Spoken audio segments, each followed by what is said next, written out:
I pledge allegiance to the flag of the United States of America and to the republic for which it stands, one nation, under God, indivisible, with liberty and justice for all. Good morning, Cards. Hope you had an awesome break. I'm Perry the Platypus. And I'm Dr. Doofenshmirtz. Let's begin your daily announcements.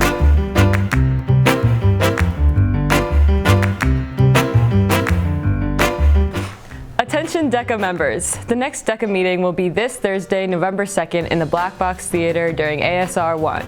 Sign up in FlexiSketch. They'll be going over important information for the Midwest Invite, so if you are competing, please plan on attending. Join the Future Problem Solvers meeting today from 4 to 5 p.m. in Ms. Bohacek's room, room 1807. During the meeting, teams will finish work on the tourism practice future scene and will move on to research the new practice topic of urbanization. New members will continue learning the 6-step process. There will be candy, so we hope to see you there. MISU, the MHS Middle Eastern Asian Student Union, is having a boba fundraiser this week. They will be selling different boba drinks on Thursday and Friday during both lunch periods. You can find their stand in front of the North Commons. Scan the QR code on screen for the pre-order form. Payments will be accepted as cash only. Hey students, stop by the South LMC for some Halloween fun. They have Halloween coloring pages and word searches available for everyone. It's already time to get excited for MHS's Theater's musical. Coming soon is their production of Urinetown, the musical. The shows are November 9th, 10th, and 11th at 7:30 p.m. and a Sunday matinee on November 12th at 2 p.m. All shows are in the PAC. Tickets are available online at middletontheater.org or at the door. Come on out and support MHS Theater. If you are dressing up and coming to school in costume tomorrow for Halloween, please follow these 3 guidelines. No masks, no fake weapons, and no cultural appropriation. There will be a video after announcements about cultural appropriation. If you have any questions, please check with the teacher. Hey Middleton FCCLA! Come bake for Parent Engagement Night during ASR 1 and 2 tomorrow. Sign up in FlexiSketch under Club FCCLA. Want to join FCCLA but don't know how? See any FCS teacher for more information. Fashion Club will have their next open sew session tomorrow during ASR 1 and 2. Please sign up under Fashion Club and see you there.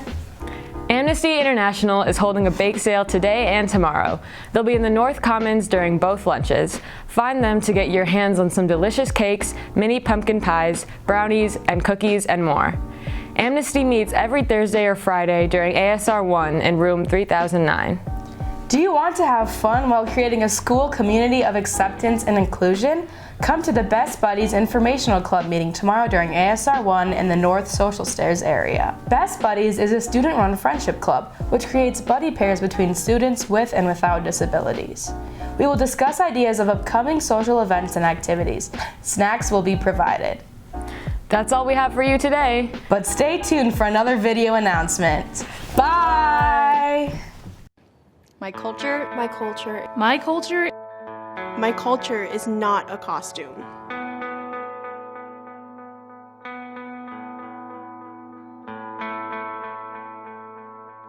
My name is Yasmin Yunus. I am a first-generation Iraqi-American Muslim. I'm also a student and an activist.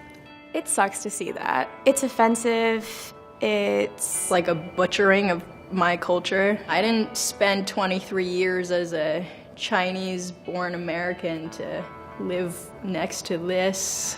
I'm of multiracial descent, including Taino Arawak, which is the indigenous First Nations people of the Caribbean. We're seen as just like TV characters, the savage with the fringes and these boots that, aren't even accurate. Even our body paint has meaning, and then, you just put on this cheap paint that you probably got at the dollar store, for fun because you thought it was funny. Like, my existence is just comical or hilarious to you. I'm Kanaka Maoli, native Hawaiian. One of the things about Hawaiian culture that not a lot of people know is that historically it was illegal to practice anything that had to do with native Hawaiian culture.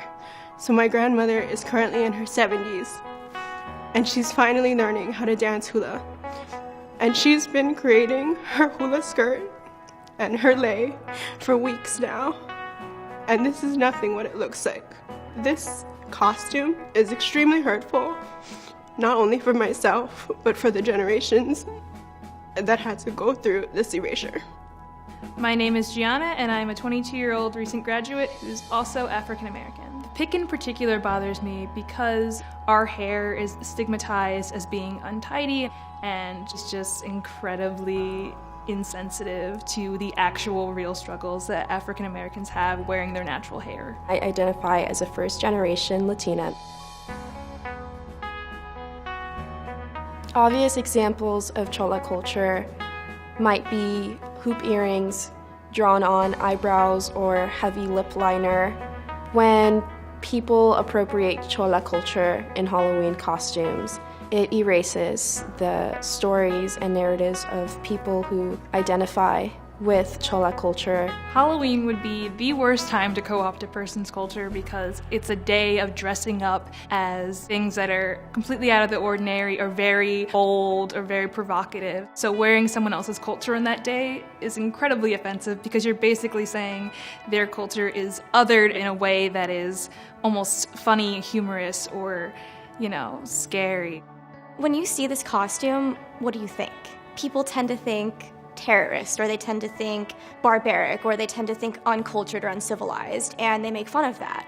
That kind of just goes with what the media has kind of done with my identity and my background and my religion. You get a jacket, has a dragon on the back. It's just that they think that it's cool and nothing else. They don't find the significance of it. They see it as exotic. I feel like they're mocking me and mocking my family, my history, my attachment to these garments. Cultural appropriation is theft.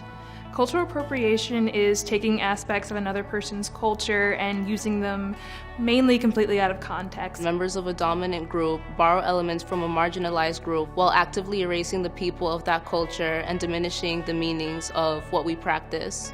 The majority of us know that blackface is cultural appropriation, but that is how I view and how my people in the indigenous community view this costume. We have endured a history of being pushed into the background, that even in Hawaii, where I'm from, that we're still a minority in what is and has been our homeland. Those are aspects of our cultures and our identities that we were told were wrong, and we were told not to be proud of, and we were told to hide and to conform, and to see folks that don't have to conform, use those aspects of our identity and make it popular, make it cool, or make fun of it. That's just wrong.